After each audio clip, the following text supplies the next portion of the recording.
14th, Napoleon, in very good spirits, asked many questions about the horses that had won the races and the manner in which we trained them, how much I had won or lost, and about the ladies.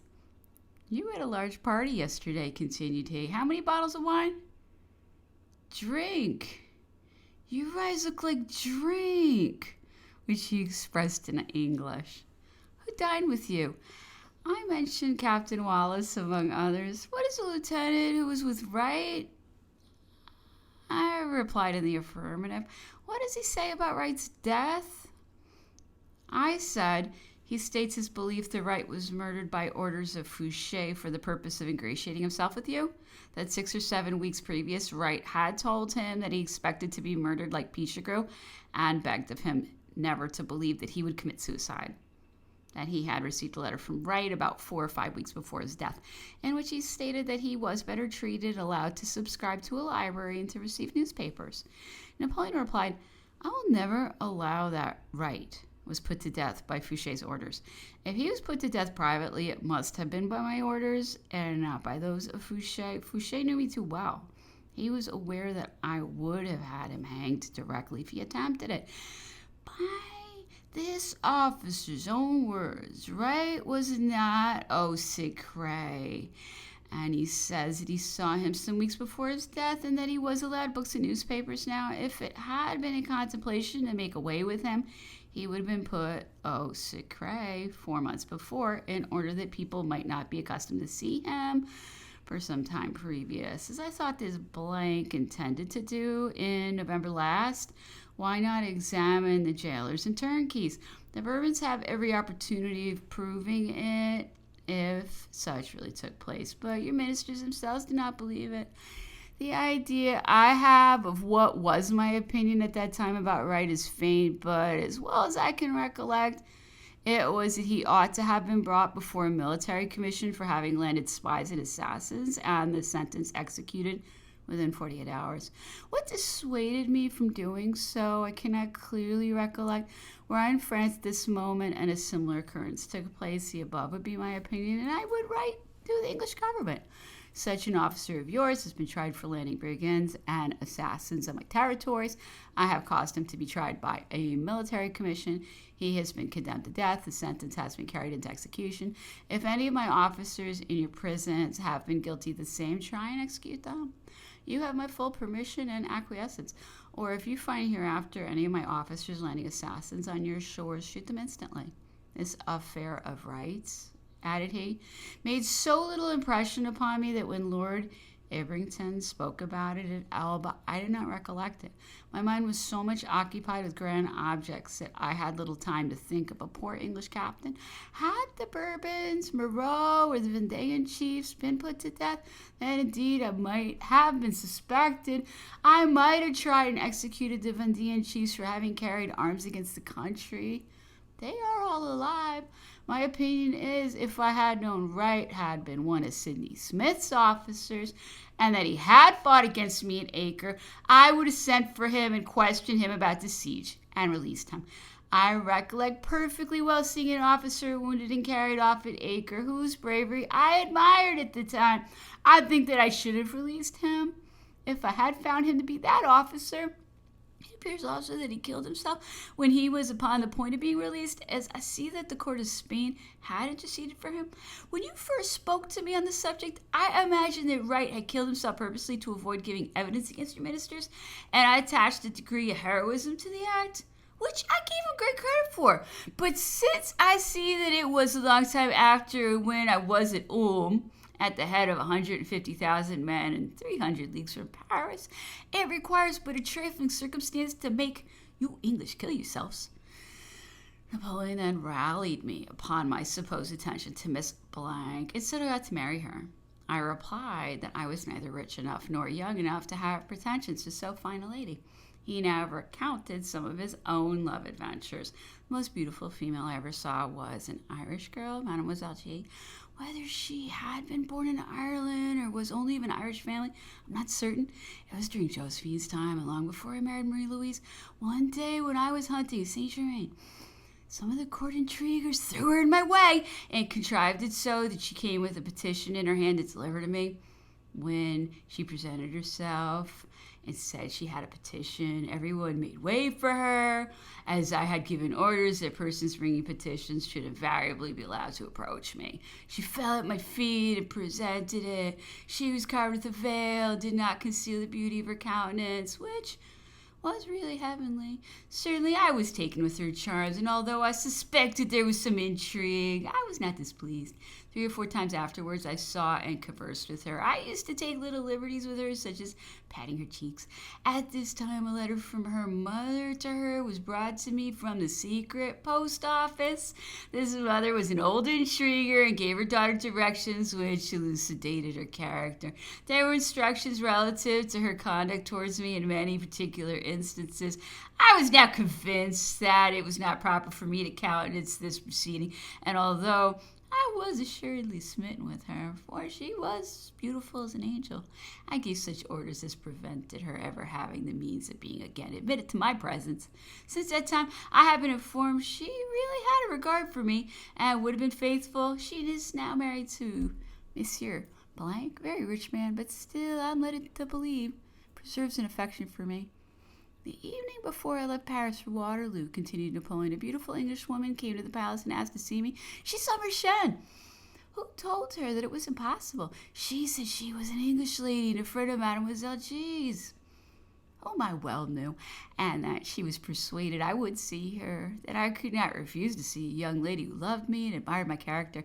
Mädchen told her that I was to leave Paris the next morning and could not be disturbed. At hearing this, she appeared to be much afflicted, and with some reluctance she went away. Perhaps she was some beautiful intriguer, or one who had la tête montée for me. When once a woman has la tête montée, has it in her head, all the world will not prevent her from attempting to succeed in her design. Soon after I had taken Vienna, the Austrian Princess Blank got her head full of me from hearing so much talked of about me.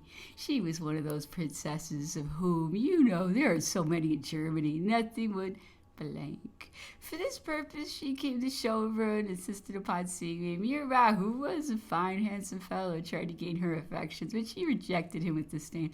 I ordered him to be admitted and represented myself as Marechal de Rock. She could speak very little French or Italian. I could not converse in German. I told her not to speak so loud as the emperor would hear, and pointed out to Rock as emperor. But she was not to be deceived. She had seen me pass by a house where she was and cried, "No, vous, emperor." She was extremely handsome and very candid in her confessions. Napoleon then spoke about the assertion said to have been made by Lord Castlereagh in the House of Commons respecting him, viz., that he had made out a list of the richest heiresses in France, whom he was in the habit of ordering to marry such of his generals as he pleased. And none of them could marry without his leave, and were obliged to espouse any persons to whom he thought proper to give them. These assertions he declared to be wholly false. So far from being true, added Napoleon, it was not my power to get even Calancourt married to a lady to whom I wished to see him united. She was the daughter of Blank, who was president of the chamber, a banker, and enormously rich, which he had chiefly acquired, it was supposed, by a Blank.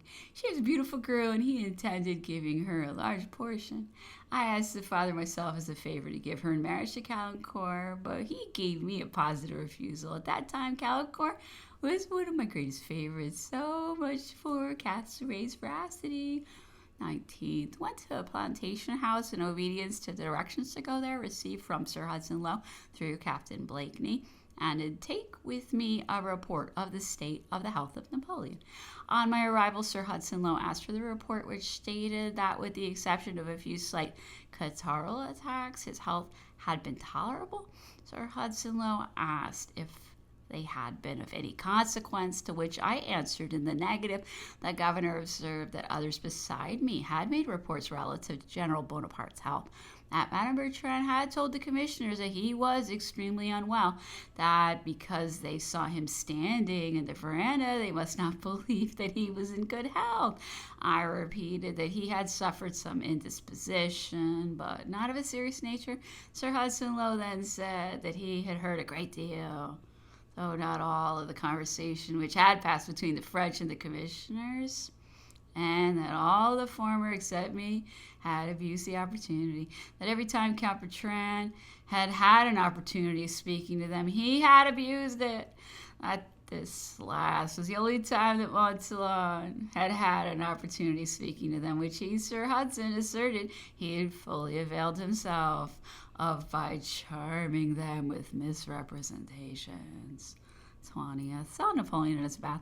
At first he was rather dull and out of spirits, complained of pain in the right cheek, shooting from the diseased tooth, gums spongy and blood upon the slightest touch, ankles and legs a little swelled, great want to sleep at night. Explained to me several reasons which convinced me that Corvisart had been right in prescribing to him exercise on horseback, which I strongly recommended myself in as forcible a manner as possible. Napoleon replied that under the present restrictions, liable to be insulted by a sentinel if he budged off the road, he could never stir out. Neither did he think that I myself or any other Englishman placed in his situation would avail himself of the privilege to ride fettered with such restrictions. To this observation of his I made no reply, for if I had expressed my real sentiments as a man and not as a surgeon, I must have said that I agreed with him in opinion and contented myself with recommending anticorbutic vegetables. Di qua un poco non mi venderei più, dottori, ore che fossi questa sera un maniera de blank as certain, but more barbarous than the stiletto. Senta che la macchina se ne va giornalmente. However, that is what he was sent for. In succeeding ages, the blank will pay for it. Sur le rocher le plus affreux dans le monde. On the worst rock in the world, they send out a man to impose restrictions which never have been practiced in the revolutionary tribunals under Marat. Even there, the condemned, while permitted to live, were allowed newspapers and books. They did not expire in agonies protracted so long as to make it appear a natural death. That refinement of cruelty was unknown to Biot de Varenne or Coe de Herbois. I ask you, continued Napoleon, can you lend me a newspaper or a book? Can you even lend me a work upon science? Shortly afterwards, he spoke about Catholic emancipation, which, if effected, he pronounced would be of the greatest benefit to the English on the continent, and be a most wise and politic measure for our ministers to adopt. He then made some observations about Mr. P. having sold his wife, which he said would reflect but little credit on the governor, and that had such a circumstance occurred in France, the procureur general would have prosecuted the offending parties, that it appeared to be a most disgraceful circumstance, especially when, as it appeared to be, it had been sanctioned by the two organs of communication of the governor, civil and military. Napoleon observed that he was at a loss to conceive from whence the Edinburgh Review had obtained so much accurate information respecting him. That circumstance, said he, of the déjeuner de trois amis, I never told to any person. It is true that I was the author and that it produced great effect in France, but I do not recollect ever having disclosed it to anyone. There are, however, some mistakes in the review.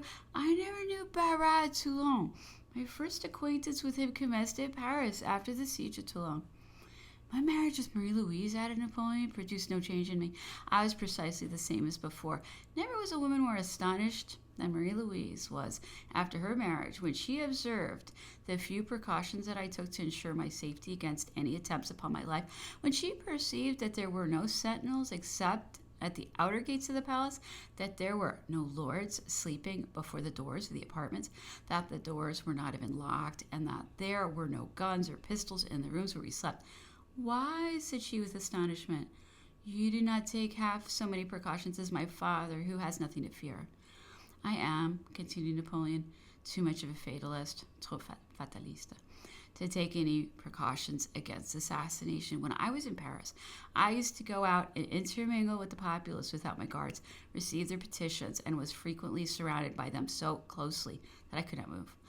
I inquired of the emperor in what engagement or engagements he considered himself to have been in the greatest danger. He replied in the commencement of my campaigns at Toulon, and particularly at Arcola. At Arcola, my horse was shot under me. Rendered furious by the wound, the animal seized the bit between his teeth and galloped on towards the enemy. In the agonies of death, he plunged into a morass and expired, leaving me nearly up to my neck in the swamp and in a situation from which I could not extricate myself. I thought at one moment that the Austrians would have come and cut off my head, which was just above the surface of the morass, and which they could have done without my having been able to offer the least resistance. However, the difficulty of getting at me and the approach of my soldiers who rescued me prevented them. I asked if he had not been frequently slightly wounded. He replied several times, but scarcely more than once had I occasion for surgical assistance or any fever in consequence of a wound. At Marengo, a cannon shot took away a piece of the boot of my left leg and a little of the skin, said he, showing the mark, but I used no other application to it than a piece of linen dipped in salt and water. I asked about a wound of which there was a deep mark in the inside of the left thigh, a little above the knee. He said that it was from a bayonet. I asked him if he had not had horses frequently killed under him, to which he answered 18 or 19 in the course of his life. The regiment of de la Fère, said Napoleon, in which I had commenced my career, behaved so badly to the inhabitants of Turin that I was obliged to reduce them. I accordingly had them marched to Paris, assembled on the parade, ordered the colors to be taken from them by some colonels, and lodged in the church of the Invalids, I think he said, covered with mourning. I divided the officers who had not behaved so badly as the principal actors amongst other regiments. Some months afterwards, I formed the regiment again under different officers, and the colors were taken from the church with great pomp by a number of the colonels, each tearing a piece off, which they burst, and new ones were given in their stead. When I was about 17 years of age, said he, I narrowly escaped being drowned in the Seine. While swimming, cramp seized me, and after several ineffectual struggles, I sunk. I experienced at that moment all the sensations of dying and lost all recollection. However, after I had sunk, the current carried me upon a bank of sand, on the edge of which it threw me, where I lay senseless for I know not how long, and was restored to life by the aid of some of my young companions, who by accident saw me lying there. Previous to this, they had given me up for lost, as they saw me sink, and the current of the river had carried me down to a considerable distance. While looking over a number of papers, chiefly Portsmouth, he observed an article stating that blank had made large purchases in the north of Ireland. Ah, said Napoleon, some of my money is going to pay for those estates after the abdication at Fontainebleau. Upwards of 40 millions of francs, my private property, was seized and taken from the treasurer near Orleans. Of this money, about 25 millions were divided amongst TMHNC. The money thus seized included the marriage portion of the Empress Marie Louisa, which had been paid in sovereigns of gold and old German coin. The remainder was placed in the French treasury. The whole of these sums had been guaranteed to me by the Treaty of Fontainebleau. The share which C obtained was very large, and the exact amount of it is known to me. The talents requisite in a good general then came under his observation. The mind of a general ought to resemble and be clear as the field glass of a telescope. Et jamais se faire des tableaux. Of all the generals who preceded him, and perhaps of all those who have followed, Turenne was the greatest. Marshal Saxe, mere general, pas d'esprit. Luxembourg, beaucoup. Le Grand Frederic, beaucoup. And a quick and ready perception of everything. Your Marlborough, besides being a great general, avait aussi beaucoup d'esprit. Judging from Wellington's actions and his dispatches, and above all from his conduct towards Ney, I should pronounce him to be an homme de peu d'esprit, sans générosité, a son grand down, man of little spirit, no generosity, and no grandeur of his soul. Such I know to be the opinion of Benjamin Constant and of Madame de Staël, who said that, except as a general, he had not two ideas. As a general, however, to find his equal among your own nation, you must go back to the time of Marlborough. But as anything else, I think the history will pronounce him to be an homme borné.